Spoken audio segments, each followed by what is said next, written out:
Shalom jemaat yang terkasih di dalam nama Tuhan. Mari sebelum kita memulai aktivitas kita sepanjang hari ini, kita mengawalinya dengan membaca dan merenungkan firman Tuhan di dalam kitab Yesaya pasal yang ke-32. Demikian firman Tuhan. Sesungguhnya seorang raja akan memerintah menurut kebenaran, dan pemimpin-pemimpin akan memimpin menurut keadilan. Dan mereka masing-masing akan seperti tempat perteduhan terhadap angin, dan tempat perlindungan terhadap angin ribut, seperti aliran-aliran air di tempat kering, seperti naungan batu yang besar di tanah yang tandus. Mata orang-orang yang melihat tidak lagi akan tertutup, dan telinga orang-orang yang mendengar akan memperhatikan. Hati orang-orang yang terburu nafsu akan tahu menimbang-nimbang, dan lidah orang-orang yang gagap akan dapat berbicara jelas. Orang bebal tidak akan disebutkan lagi orang yang berbudi luhur, dan orang penipu tidak akan dikatakan terhormat.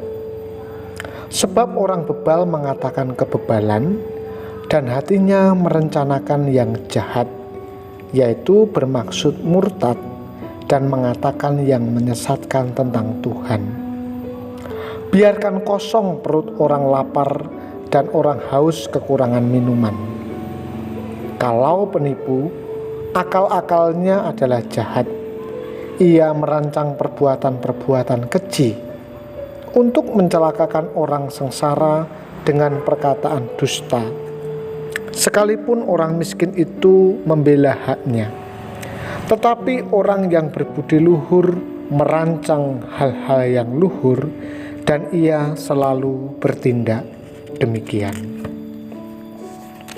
Hai perempuan-perempuan yang hidup aman, bangunlah, dengarkanlah suaraku.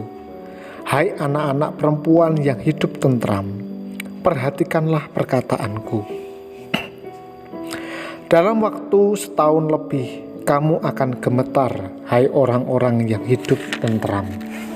Sebab panen buah anggur sudah habis binasa, dan panen buah-buah lain juga tidak ada. Gentarlah, hai perempuan-perempuan yang hidup aman. Gemetarlah, hai perempuan-perempuan yang hidup tentram.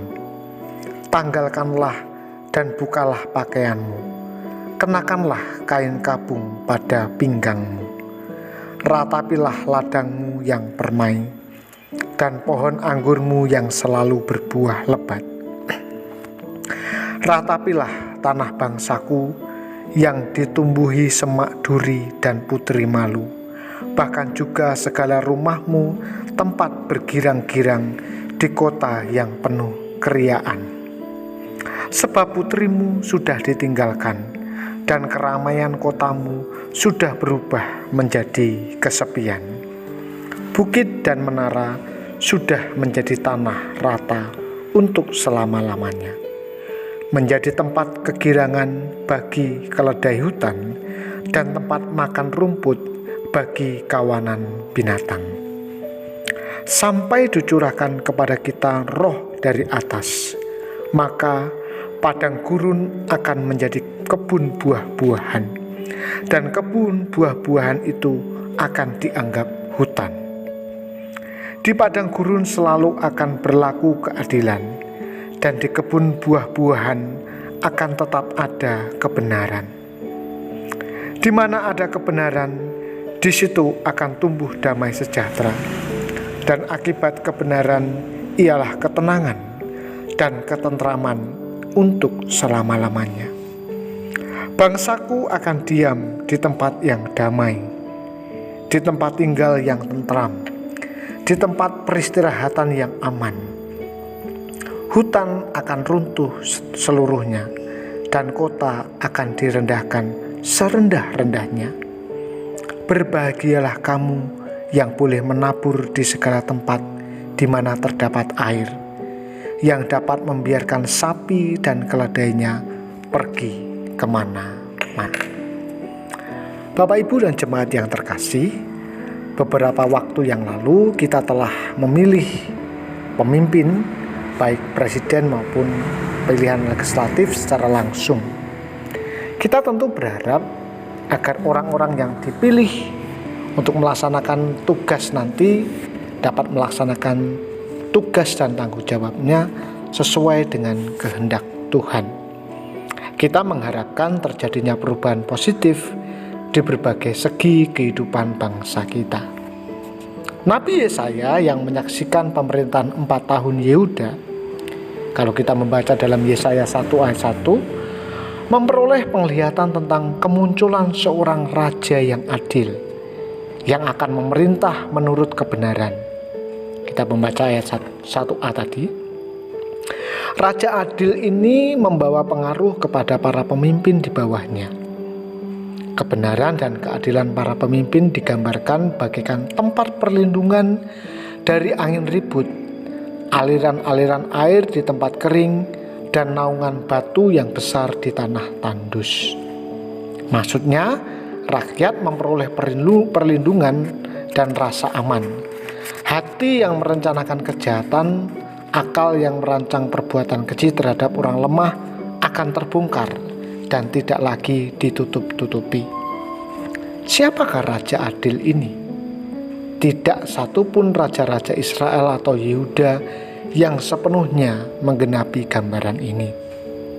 Dalam terang perjanjian baru, Tuhan Yesus Kristuslah sang raja adil itu.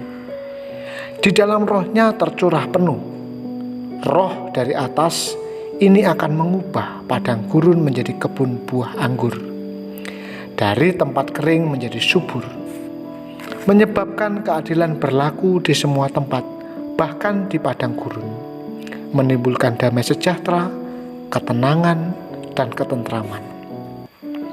Bangsa yang dipimpin Raja Adil akan tinggal di tempat yang damai, tentram, dan aman, membuat setiap penduduknya dapat bekerja dengan aman tanpa rasa takut untuk berkarya. Apakah kita rindu pemerintahan Indonesia juga berlaku seperti Raja Adil ini? Kita perlu berdoa agar pemerintah kita tunduk kepada prinsip-prinsip Sang Raja sejati, memberlakukan kebenaran dan keadilan di tengah-tengah bangsa Indonesia, supaya bangsa kita, setiap lapisan masyarakat yang tinggal di dalamnya pun merasakan keadilan. Tuhan kiranya memberkati roh dari atas tercurah untuk bangsa kita Indonesia. Kita berdoa. Bapa, kami bersyukur kami hidup di tengah-tengah bangsa yang kaya, bangsa yang makmur, dan bangsa yang besar, yaitu Indonesia. Melalui firman-Mu pagi ini kami diingatkan bahwa Raja Adil, yaitu Tuhan Yesus sendiri, kiranya menuntun dan memberkati bangsa kami, sehingga setiap lapisan masyarakat yang tinggal di negara kami boleh merasakan kedamaian dan ketentraman. Hamba berdoa secara khusus untuk jemaat Tuhan yang ada di GKMI Salatiga dan juga di cabang-cabang, baik itu Cukilan, Janglengan maupun Sumberjo. Tuhan berkati jemaat yang sedang sakit, baik di rumah maupun di rumah sakit. Tuhan yang akan melawat dan menolong mereka. Kami berdoa untuk jemaat Tuhan yang bergumul dalam perekonomian, berkati pekerjaan dan usaha mereka. Kami bersyukur untuk hari ini dan kami sambut hari ini. Kiranya hari ini kami senantiasa berjalan dalam terang kasih-Mu. Demi Kristus kami berdoa dan mengucap syukur. Amin. Tuhan Yesus memberkati.